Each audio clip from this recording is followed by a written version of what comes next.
الحمدللہ رب العالمین والعاقبۃ للمتقین والصلاة والسلام علی سید الانبیاء والمرسلین اما بعد اعوذ باللہ من الشیطان الرجیم بسم اللہ الرحمن الرحیم لا تحسبن الذین یفرحون بما اتوا ویحبون ان یحمدوا بما لم یفعلوا صدق اللہ العظیم اللہم صلی علی سیدنا و مولانا محمد معدن الجود والکرم وآلہ وصحبہ وبارک وسلم اللہم صلی علی سیدنا و مولانا محمد معدن الجود والکرم وآلہ وصحبہ وبارک وسلم الصلاۃ والسلام علیک یا سیدی یا رسول اللہ وعلی آلک واصحابک یا حبیب اللہ۔ حمد و صلاۃ کے بعد قرآن مجید فرقان حمید ہمیں کچھ ایسے روحانی امراض کے بارے میں شعور دیتا ہے کہ جو دلوں میں موجود ہوتے ہیں اور انسان کے دل کے اندر جو اس کی روحانی زندگی ہوتی ہے اس کے لیے بڑے نقصان کا باعث ہوتے ہیں، اور جب دل کے اندر وہ چیزیں پوری طرح جڑ پکڑنے لگتی ہیں تو انسان کے جو ظاہری معاملات ہوتے ہیں، اس کا جو لوگوں کے ساتھ میل ملاپ ہوتا ہے اور اس کے جو تعلقات ہوتے ہیں اس پر بھی اس کے وہ روحانی مسائل اثر انداز ہوتے ہیں۔ یہاں تک ہی نہیں، پھر اگر وہ مسائل اسی طرح برقرار رہیں تو وہ جو نیکی کے کام انسان کرتا ہے، اپنی زندگی میں خیر جمع کرتا ہے، اللہ تبارک و تعالیٰ کا بندہ ہو کر، نبی اکرم صلی اللہ تعالیٰ علیہ وسلم کا امتی ہو کر وہ دین کے رستے پہ چلتا ہے، تو اگر اس کی روحانیت میں بگاڑ ہو تو وہ چیزیں اس کو وہاں بھی تکلیف کا باعث بنتی ہیں اور اس کے نیک اعمال پر بھی اثر انداز ہوتی ہیں۔ انہی مسائل میں سے ایک بڑا مسئلہ جو بہت بڑی روحانی بیماری ہے اور بہت زیادہ تکلیف کا باعث ہے، وہ ہے حب جاہ کا مسئلہ، یعنی شہرت کی خواہش، عزت کی خواہش۔ لوگ میری تعریف کریں، میں لوگوں میں جانا پہچانا جاؤں، لوگ میرا ذکر کریں، جگہ جگہ لوگوں کو پتہ چلے کہ فلاں صاحب ہوتے ہیں۔ حالانکہ حضرت مولا علی شیر خدا کرم اللہ تعالی وجہہ الکریم ارشاد فرماتے ہیں، اسے مبارک ہو جسے تھوڑے لوگ جانتے ہیں، وہ شخص باعث مبارکباد ہے جس کی زیادہ شہرت نہیں ہے۔ وہ تو تنہائی میں بیٹھ کے آرام سے اپنے رب کریم کو یاد کر لے گا۔ تو ایک بڑی بیماری دل کی، شہرت حاصل کرنے کی بیماری، اپنا آپ بتانے کی بیماری، اپنے آپ کو لوگوں کے سامنے بڑا ظاہر کرنے کی بیماری، یہ اتنا تکلیف دہ امر ہے کہ اس نے پوری دنیا کے اندر ایک عجیب سی دوڑ لگا دی۔ جس کو اللہ تبارک و تعالیٰ نے کچھ علم دیا وہ بھی چاہتا ہے کہ اب میری شہرت ہو جائے، الا ماشاءاللہ۔ اگر کسی کو اللہ تعالیٰ نے کوئی صلاحیت دی ہے، کسی شعبے میں مہارت دی ہے، تو اس کو اس مہارت کے ساتھ شہرت بھی چاہیے۔ اللہ نے پیسہ عطا کیا ہے اپنے فضل سے، تو بجائے اللہ تبارک و تعالیٰ کی مخلوق پر خرچ کرنے کے وہ اسے شہرت کا باعث بنانا چاہتا ہے، وہ آگے بڑھنا چاہتا ہے۔ اور ہمارے زمانے میں تو ہم نے یہ دیکھا ہے کہ نیکی کا کام کرنے کے شوقین لوگ، ویلفیئر کا کام کرنا ہے، اللہ کے بندوں کی خدمت کرنی ہے، لیکن اس کے ساتھ ساتھ انہیں شہرت کی بھی ضرورت ہے۔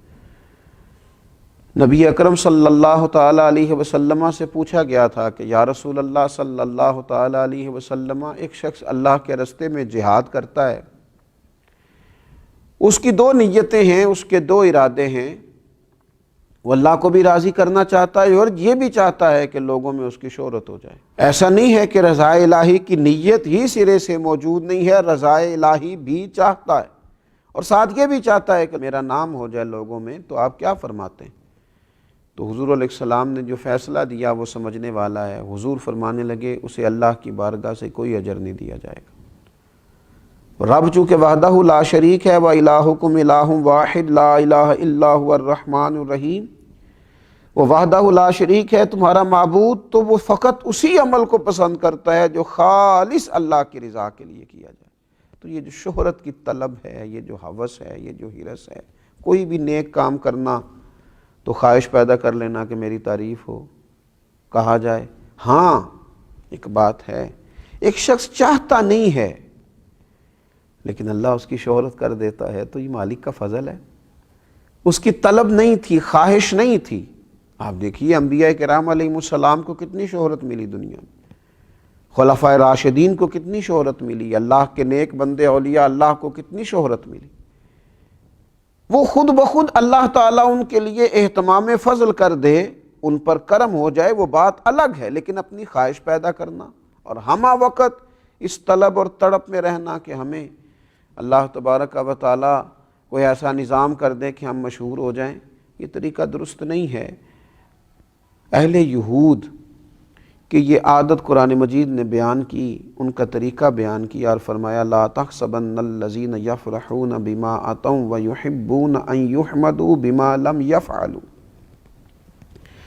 فرمایا ہرگز نہ سمجھنا انہیں جو خوش ہوتے ہیں اپنے کیے پر اور چاہتے ہیں کہ بے کیے پر بھی ان کی تعریف کی جائے۔ ایسا کام بما لم یفعلوا جو انہوں نے کیا ہی نہیں، اس پر بھی چاہتے ہیں ان کی تعریف ہو۔ جو اہل نہیں ہے جس چیز کے، اس پر بھی وہ تعریف چاہتے ہیں۔ جو ہنر، جو فن، جو خوبی ان کے پاس موجود ہی نہیں ہے، ان یحمدوا بما لم یفعلوا، اس پر بھی تعریف مانگتے ہیں جو کام انہوں نے کیا نہیں ہے۔ آپ دیکھیے نا، یہ ہمارے ملک میں آپ کبھی نظر دوڑا کے دیکھیں تو ڈھیر سارے لوگ ایسے ہیں جو بہت سارا کریڈٹ اپنے کھاتے میں ڈالنا چاہتے ہیں، حالانکہ وہ کام انہوں نے کیا ہی نہیں۔ پیسہ قوم کا لگ گیا، محنت کسی نے کی، اور تختی لگانے کی باری آئی تو ہر شخص اپنا کریڈٹ لینا چاہتا ہے، وہ کہتا ہے اس کو میرے کھاتے میں ڈال دو۔ اہل یہود کا طریقہ بتایا اللہ تعالیٰ نے، اللہ مسلمانوں کو اس سے محفوظ فرمائے۔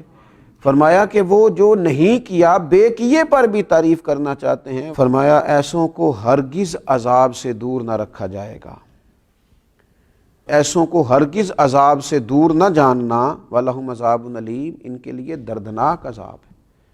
یہ عذاب کے مستحق ہیں اللہ کی بارگاہ میں۔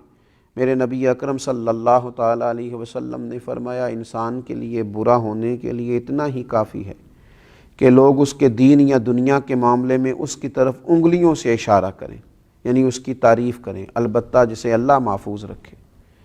فرمایا یہ تو برا ہونے کی علامت ہے کہ لوگ تیری تعریفیں کرتے پھریں، وہ جو تو چاہتا تھا، اگر تو چاہتا تھا، اس کی شرح میں شارحین نے لکھا اگر تو چاہتا تھا میری تعریف ہو تو پھر یہ تیرے برا ہونے کی علامت ہو گئی تیری تعریف۔ اور ایک حدیث پاک میں فرمایا کہ نبی پاک صلی اللہ تعالیٰ علیہ وسلم نے کہ کچھ لوگ اپنے اعمال لے کے قیامت کے دن اللہ کی بارگاہ میں حاضر ہوں گے تو رب فرمائے گا ان سے جا کے اجر لو جن کو دکھانے کے لیے کرتے تھے، میرے پاس تو تمہارے اس عمل کا اجر موجود ہے جو تم نے میرے لیے کیا تھا، جاؤ جا کے ان سے اجر لو۔ حضرت مولا علی شیر خدا رضی اللہ تعالیٰ عنہ فرماتے ہیں خرچ کرو لیکن شہرت نہ چاہو، اپنی شخصیت کو اس طرح بلند نہ کرو کہ تمہارا ذکر کیا جائے اور لوگ جانیں، بلکہ اپنے آپ کو چھپا کے رکھو۔ اسی کسے دے کچھ بھی نہ لگ دے، نہ کوئی ساڈا دردی، اپنے آپ کو چھپا کے رکھو، خاموشی اختیار کرو، اس طرح کہ تم محفوظ رہو گے۔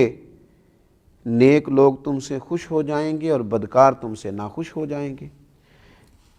فرمایا یہ کام کرو، ان کو اپنی زندگی کے اندر طے کرو۔ ایک بزرگ گزرے ہیں حضرت ابو الحسن محمد بن اسلم توسی رحمۃ اللہ تعالی علیہ، حضرت ابو عبداللہ رحمۃ اللہ علیہ فرماتے ہیں کہ میں ان کے ساتھ 20 سال تک رہا ہوں، میں نے نہ انہیں صرف فرائض اور واجبات ہی ادا کرتے دیکھا ہے، وہ فرض نماز پڑھتے، واجبات ادا کرتے اور وہ اپنے حجرے میں چلے جاتے۔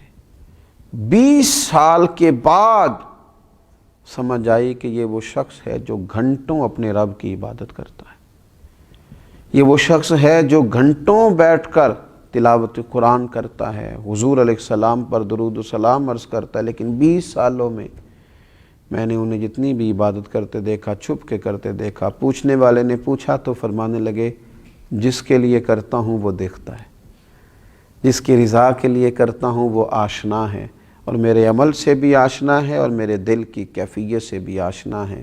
یہ جو شہرت کی خواہش ہے، آپ یقین کریں جب آدمی مشہور ہو جاتا ہے تو وہ تو بہت سارے ایسے کام بھی نہیں کر پاتا جو اسے کرنے چاہیے، بہت سارے ایسے رشتے جہاں اس کا وقت دینا بڑا ضروری ہوتا ہے وہ دے نہیں پاتا۔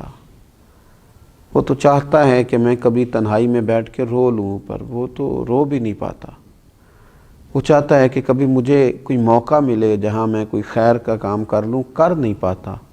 شہرت کی بلندیاں اور یہ عروج، یہ بہت سارے ایسے معاملات کرتا ہے جس سے انسان روحانی طور پر جو بہت مضبوط ہو سکتا ہے ہو نہیں پاتا۔ اٹھ بلیا چل اوتھے وسیے جتھے وس دینی سارے انے۔ اٹھ بلیا چل اوتھے وسیے جتھے وس دینی سارے انے۔ نہ کوئی ساڈی ذات پچھانے، نہ کوئی سانو منے۔ اللہ تبارک و تعالی شہرت کی بری خواہش سے محفوظ رکھے۔ وما علینا الا البلاغ۔